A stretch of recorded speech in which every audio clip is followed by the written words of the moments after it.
gender di masa Bani Israel dulu. Jadi kalau ada yang mau nuduh Islam sebagai tidak memperhatikan masalah gender, dia harusnya baca sejarah. Justru Islam, Al-Quran, Taurat, Injil mengangkat perempuan untuk setara dengan laki-laki. Awalnya perempuan itu hina di masyarakat Bani Israel, dianggap pembawa sial. Sampai masyarakat jahiliyah sebelum Islam datang, apa yang terjadi dengan bayi perempuan? Dibenamkan dalam pasir hidup-hidup, dibunuh, dilempar dari bukit supaya mati langsung seketika. Kenapa? Termasuk Umar pernah membunuh bayi perempuan. Umar radhiyallahu an. Kenapa dia sedih banget? Karena dia ingat masa lalu ketika dia pernah membunuh bayi perempuan. Kenapa mereka membunuh bayi perempuan? Karena dianggap perempuan ini membawa sial. Tapi datang Islam mengubah tradisi itu. Mengubah persepsi publik. Yang tadinya perempuan dianggap hina, dalam Islam dikatakan surga ada di bawah telapak kaki ibu. Muncul harga diri perempuan naik. Apalagi sebaik-baik kalian yang paling baik untuk istrinya dan aku yang paling baik untuk istriku di antara kalian. Muncul lagi hadis kalau seandainya laki-laki mau bersabar terhadap istrinya maka harusnya dia bersabar 70 kali sehari kalau dia disakiti oleh istrinya. Yang ke 71 baru dia boleh marah. 70 belum boleh marah. Jadi perempuan, ibu-ibu, istri kalau mau bikin suaminya sebel sampai 69 atau 70 boleh lah. Tapi yang ke 71, nah ini udah layak dimarahin. Tapi kan gak pernah ada sampai 70 kan. Paling juga 10%-nya lah 7 kali sehari. Dan itu istiqomah setiap hari. Hari ini kok kamu gini lagi sih, kemarin udah beda hari. Jadi beda hitungannya, 0 lagi mulai dari awal. Tapi nanti ada hadis penyeimbang. Nabi itu kan bijaksana banget. Yang diajarin bukan cewek doang, cowok juga diajarin. Ketika hadisnya supaya memuliakan perempuan ada, nanti ada lagi hadis laki-laki. Seandainya seorang perempuan menjilat luka dan darah dan nanah di tubuh suaminya, itu belum bisa membayar satu saja kebaikan suami kepada dia. Jadi menjilat lukanya aja belum bisa bayar kebaikan, terus ngapain marah-marah coba. Sehingga dua-duanya ada nasihat untuk suami. Kalau istrinya lagi ngambek, namanya juga lagi sedih. Ya udah kamu sabar aja 70 kali. Untuk istri, jangan ngambek karena kalau kalian berbuat baik aja belum bisa bayar kebaikan mereka. Terus gimana dong Ustadz? Ya udah, sekarang solusinya adalah sama-sama mengambil sisi baiknya. Kayak gitu nasihat Nabi. Makanya saya agak kurang setuju kalau khutbah Jumat itu memakai hadis menjilat darah dan nanah. Karena yang dengar suami. Wah bener nih khutbah Jumat, saya senang banget khutbah Jumat hari ini. Pulang-pulang, mah tadi khutbah Jumat keren banget. Nih mah, kebenaran aku catat, nih mah gak bisa. Kalau khutbah Jumat pakailah hadis sabar 70 kali. Menasihati suami. Kalau majelis taklimnya ibu-ibu, masalah tadi seandainya saya boleh menyuruh manusia sujud kepada manusia, saya suruh sujud istri kepada suami. Masing-masing ada hadisnya, jangan disilang. Ini gak bijak dalam ceramah, karena harusnya memberi nasihat yang bisa memperbaiki, bukan menambah tuntutan baru. Wah benar nih kalau suami saya dengar, harusnya suami saya datang, Ustadz boleh enggak acara selamatan di rumah saya nanti temanya ini gitu. Kalau perlu ngundang Ustadz yang dia kenal, request dulu untuk ngemojokin pasangan, ini enggak bijak. Balik lagi ke cerita tadi, Maryam tuh pinter banget, cerdas banget. Dari kecil dia udah hafal Taurat. Ibarat anak sekarang hafal Quran. Dan lebih sulit ngafal Taurat daripada Quran. Kenapa? Karena bahasa Al-Quran itu sastra banget. Jadi ngafalnya itu kayak ngafal syair. Itu aja udah susah kan? Kebayang gak ngafal Taurat? Lebih sulit lagi tuh. Dan Maryam dari usia di bawah 5 tahun udah khatam Taurat. Udah tahu tafsir Taurat usia 7 tahun. Bahkan saking keren dan pinternya Maryam, kadang-kadang ketika Maryam ngobrolin tentang Taurat sama Zakaria, itu Zakaria sampai geleng-geleng kepala. Maryam, gitu maksudnya, sampai nanya ke Maryam, gitu maksudnya. Maryam ngomongnya ke Zakaria udah kayak ngajar gitu, saking pinternya Maryam. Jadi hadis-hadis Zakaria Maryam hafal. Kan para anbiya itu punya hadis kan, hadis Zakaria dihafal oleh Maryam. Tauratnya Musa dihafal oleh Maryam. Kebijaksanaan para nabi dihafal oleh Maryam. Dia dari usia 10 tahun itu udah jadi ulama besar Maryam. Artinya kalau misalnya orang mau berargumen dengan Maryam, dia punya banyak bahan. Dia punya banyak narasi, dia lagian Maryam itu pintar ngomong, tapi Maryam diam. Jadi kalau kita ngerasa pintar ngomong, pintar komen, pintar apa, tetap aja kita punya alasan harusnya kita diam. Karena Maryam yang lebih daripada kita ternyata juga diam. Akhirnya Maryam diam. Dikatakan ya ukhta Harun, diingatkan lagi dengan kemuliaan keluarga Imran. Ya ukhta Harun ma akana abuki imra'asau wa ma kanat ummuki baghiyya. Ayah kamu itu Imran loh Maryam, kamu enggak malu punya bayi di luar pernikahan sementara keluarga kalian itu keluarga baik-baik. Apa kamu tega menyakiti ayahmu, mencoreng nama besar dan nama baik keluarga besarmu dan seterusnya. Maryam makin luar biasa, panas banget, sedih banget. Dan Maryam itu yang lebih berat lagi teman-teman. Mungkin kalau kita digituin agak kebal ya. Terutama cowok lah. Cowok kalau digituin agak kebal karena emang kurang berperasaan sih kalau cowok ya. Coba lihat dari angle cewek. Cewek itu lebih peka loh dari kita. Kita mah mungkin lebih mudah lah diam. Diomelin, diam aja. Karena kita kan orangnya agak santuy gitu kan. Kalau cewek itu gak bisa gitu. Makanya lihat angle ini dari angle cewek. Kalau tadi Zakaria, sekarang Maryam.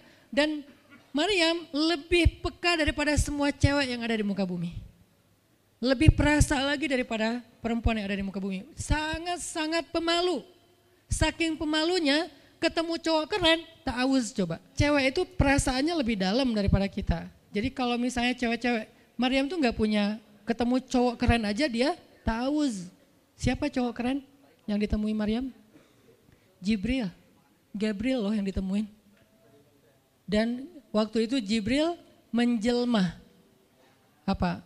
Fatamassala laha basyaran sawiyya. Jibril menjelma sebagai basyaran sawiyya. Allah yang ngomong tuh, cowok keren. Allah yang bilang keren. Kalau kita merasa udah paling keren, menurut Allah biasa-biasa aja. Karena Allah pernah menciptakan Yusuf, Allah pernah menciptakan Muhammad, Allah pernah menciptakan Yahya. Kita merasa paling keren, Allah pernah menciptakan Sarah, perempuan paling keren juga, Aisyah, Fatimah. Jadi buat kita kayak udah kegeeran paling keren se-Bandung gitu kan ya. Menurut Allah mah biasa. Kalau Jibril, Allah sendiri yang bilang dia tuh emang keren. Jibril emang bukan malaikat, tapi kalau ketemu manusia, kecuali para nabi, Jibril itu menjelma sebagai manusia. Supaya tidak terlihat wujud aslinya, karena gak kuat orang ngelihat wujud aslinya Jibril. Nabi Muhammad aja pertama ngelihat Jibril dengan wujud aslinya pas di Gua Hira itu lari tuh. Takut, saking ngerinya Jibril tuh. Jangankan manusia, malaikat aja segan sama Jibril. Jibril lewat malaikat. Gak berani malaikat. Kenapa saya bilang kok disegani? Allah yang bilang di Al-Quran. Dia itu malaikat yang disegani. Dzu mirratin. Dzu mirrah kalau bahasa kita malaikat yang sangat berwibawa.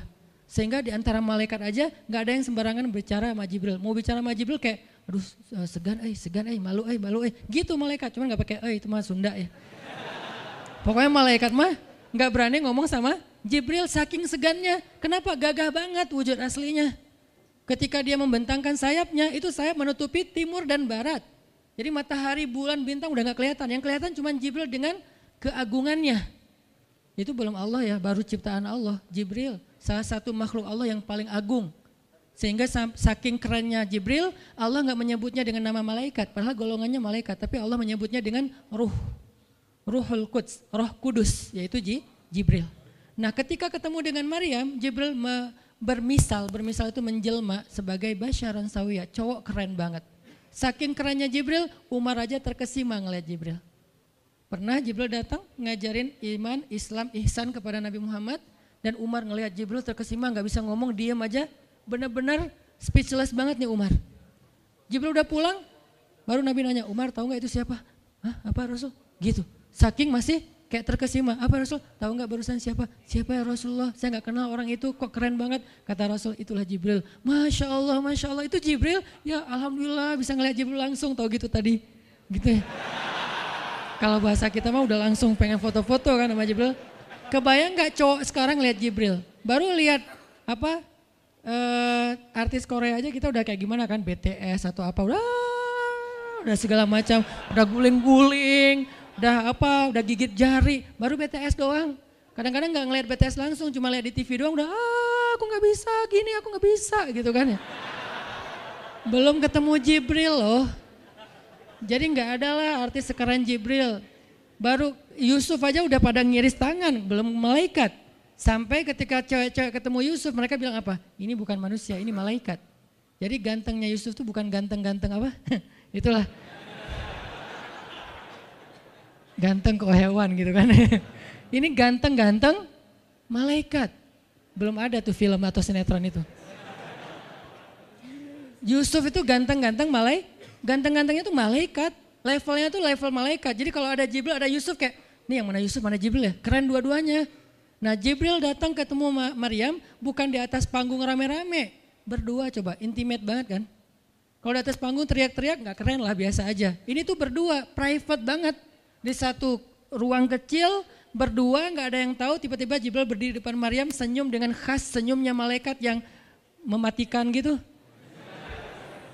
Maryam pas buka mata lagi zikir ngelihat Jibril depan matanya keren banget. Langsung Maryam bilang apa? A'udzubillah. Wibawa banget kan Maryam? A'udzubirrahmani minka in kunta taqiyya. Jadi emang elegan sih orang-orang soleh itu. Dia langsung nunduk, dia bilang a'udzubirrahmani minka in kunta taqiyya. Aku berlindung kepada Allah yang Maha Rahman. Kenapa ngomongnya Rahman? Karena keren. Kalau enggak keren, a'udzubillah. Karena keren, a'udzubirrahman. Tapi masih ta'awuz, cuman pakainya Rahman. Karena Allah tuh Maha Pengasih yang udah bikin kamu tuh keren. Diksinya luar biasa ya. Maryam gak bilang, a'udzubillahi minasyaitonirrajim. Enggak, ini enggak layak dibilang syaiton, ini terlalu keren. Jadi gak bisa a'udzubillah, a'udzubirrahman. Berarti Maryam itu pinter. Sampai dia bisa memilih diksi Asmaullahil Husna. Dia nggak pakai diksi Allah, dia pakai diksi Ar-Rahman. Karena yang datang itu wajahnya tuh wajah orang baik, tapi keren. Akhirnya, a'udzubirrahmani minka in kunta taqiyya, kata Maryam. Jibril juga elegan, faham maksud Maryam. Maksudnya, kamu siapa? Itu pertanyaannya. Maryam nggak nanya, kamu siapa ya? Enggak gitu. Kan gaya culun-culun kayak caper gitu kan. Kamu siapa ya? Aku ada salah sama kamu. Enggak gitu sih Maryam ngomongnya. Saking elegannya Maryam, dia nanya kamu siapa tapi pakai kalimat zikir. Keren gak sih? Kita kadang-kadang zikir, a'udzubirrahmani minka in kunta taqiyya. Artinya apa Mbak? Sama-sama gak elegan ya. Kalau Maryam sama Jibril dua-duanya elegan. Bahasa orang elegan itu emang banyak kode sih. Jadi kita mah yang polos-polos kayak gini, yang remeh-remeh rempeyek gak jelas gini, ya nggak akan paham kalau nggak baca tafsir. Makanya kalau mau theater of mind, baca Quran itu pakai tafsir, pakai kisah, baru kita ngerti kondisinya. Oh gitu banget ya, dahsyat banget ya kejadian waktu itu. Jibril datang dengan wujud yang kerennya. Maryam pengen nanya, kamu siapa? Kok tiba-tiba masuk ruangan saya? Tapi bahasanya, a'udzubirrahmani minka in kunta taqiyya. Aku berlindung kepada Allah yang Maha Baik darimu kalau kamu takut kepada Allah. Maksudnya kamu siapa? Takut gak kamu sama Allah? Baru Jibril mengatakan, saya adalah utusan Allah, berarti malaikat, untuk memberi kabar kepadamu kalau kamu akan punya anak. Baru Maryam melihat, gimana saya punya anak? Ya udah ada obrolan nih. Dan mereka udah biasa aja, oh Jibril saya kira siapa, udahlah gak mungkin. Artinya udah kayak gitu nih kesolehan Maryam. Artinya Maryam itu orang yang sangat peka banget, perasaannya dalam banget. Terus nanti ketika Maryam melahirkan anak, tahu gak kata-kata Maryam apa? Ya laitani mittu qabla hadha wa kuntu nasyam mansiya. Saat Maryam merasakan sakitnya kontraksi, mau melahirkan Isa, Maryam itu sambil kontraksi sambil bilang, ya laitani mittu qabla hadha wa kuntu nasyan mansiya. Aduhai seandainya saya mati aja sebelum kejadian ini dan saya dilupakan oleh manusia seolah-olah saya tidak pernah ada. Kenapa Maryam ngomong kayak gini? Maryam ngebayangin betapa malunya dia nanti kalau harus membawa bayinya ketemu Bani Israel yang pada bawel. Bani Israel itu terkenal kaum yang paling bawel. Bawelnya banget. Kalau kita baca Al-Baqarah itu isinya kebawelan Bani Israel. Kata Nabi Musa, sembelihlah Al-Baqarah. Al-Baqarah itu kan banyak, yang warna apa? Cari yang warnanya bersih. Yang bersih kan juga ada belang-belangnya gak dikit. Terus yang beratnya berapa kilo, yang dari mana, dari Bali atau NTB atau dari mana, bawel banget. Udahlah cari aja seekor sapi, sembelih beres. Tapi nanya lagi, bertele-tele. Itulah Bani Israel. Dan Maryam tahu banget karakter kaumnya. Jangankan dengan fitnah kayak gini nih, ketemu Nabi yang udah menyampaikan hal yang benar aja, itu di debatnya tuh habis-habisan. Apalagi dengan kondisi Maryam. Makanya Maryam takut banget, dia nggak kuat menanggung malu. Kalau kita mungkin masih kuat lah nanggung malu, kadang-kadang malah malu-maluin gitu kan. Kalau Maryam gak kuat nanggung malu, berarti orang yang seperti ini harusnya kan berat banget untuk diam kan. Gak akan kuat diam, harusnya dia ngomong gitu, dia belain diri. Tapi Maryam itu sisi lainnya adalah perempuan yang mukminah, siddiqah, sangat yakin sama Allah. Allah suruh diam, ya udah diam. Gimana pun dihujat, diam. Kata Allah diam, diam. Ya Allah mereka bilang saya itu berzina, diam. Ya Allah bilang ini anak haram, ini anak saya nih, anak yang mulia. Anak yang satu-satunya ketika lahir nggak disentuh setan di antara manusia loh. Satu-satunya manusia ketika lahir nggak disentuh setan. Nabi Muhammad setannya malah diislamkan. Beda, kerannya itu beda. Kalau Isa nggak disentuh setan. Kalau Nabi Muhammad setannya malah masuk Islam. Masing-masing punya keistimewaan lah. Tapi satu-satunya manusia yang lahir nggak disentuh setan, cuman Isa. Kita semuanya pernah disentuh. Lahir langsung. Apa sih lo datang-datang ke dunia nama-namain kerjaan gua gitu kan. Kita nih orang biasa, jadi pas lahir tuh udah ada langsung setan bisik-bisik, yuwas bisufi sudurinas, makanya disuruh azan kan. Karena kenapa? Biar nggak dibisikin sama setan. Dan kalau bisa suara azan kita harus lebih lembut daripada suara setan, karena setan juga kayak nge-tricky gitu. Saya ibu kamu. Anak bayi dinina bobokan sama setan, hiduplah iblis gitu-gitu kan. Jadi kayak di dokter nama setan, iblis itu keren, iblis itu soleh, iblis itu baik, tapi pakai bahasa nasyid. Lagunya tuh kayak akustik gitu, lembut banget gitu kan. Makanya suara muazin kalau azanin anaknya yang lembut, jangan azan Allahu Akbar, asyhadu alla ilaha illallah. Dia malas ke masjid nanti kalau udah dewasa. Kenapa? Gue malas banget dengan suara ini nih. Salahnya siapa coba? Salah ayahnya. Belajar azan di Al-Latif sama Muzammil, sama Teras Tahfiz. Biar azannya tuh kayak Allahu Akbar. Bayinya senyum-senyum. Ntar gue bisa lebih dari itu. Canda. Intinya adalah Maryam itu pemalu banget. Jadi dia bisa banget untuk ngebales. Tapi dia diam. Sampai akhirnya fa'asyarat ilaih. Dia memberi isyarat. Arti memberi isyarat, dia nunjuk ke arah Isa alaihissalam yang masih digendong, kalau kalian mau ngomong aja sama bayinya. Allah yang nyuruh kayak gitu. Makin kayak marah dan makin menjadi-jadi orang Bani Israel ketika Maryam memberi isyarat nunjuk ke arah Isa. Mereka bilang, "Ya Maryam, kamu udah gila apa? Sekarang kamu nyuruh kami bicara dengan bayi yang masih dalam gendongan ibunya?" Benar, Maryam tuh ternyata udah stres gila. Dia gara-gara ditinggal sama selingkuhannya, sekarang dia jadi orang gila. Wah, luar biasa tuduhan kepada Maryam. Maryam diam aja sedih, nahan air mata. Tapi bukan emotikon yang menggenang air mata di sini ya. Nahan aja air mata sampai kemudian Allah datangkan keajaiban, jadikan bayinya bicara. Qala, Isa bicara. Panjang lagi omongannya Isa. Ibuku ini baik, ibuku begini-begini, saya itu hamba Allah, saya itu anak yang suci, saya itu begini-begini, sampai beres baru mereka pada pulang karena mereka merasa terbantahkan semua tuduhan palsu mereka kepada Maryam. Masuklah Maryam, disambut mulia oleh beberapa orang. Maryam itu perempuan mulia, Allah mendatangkan dia sebagai keberkahan. Tadi dituduh pembawa sial, sekarang disebut pembawa berkah. Mulailah Maryam terkenal.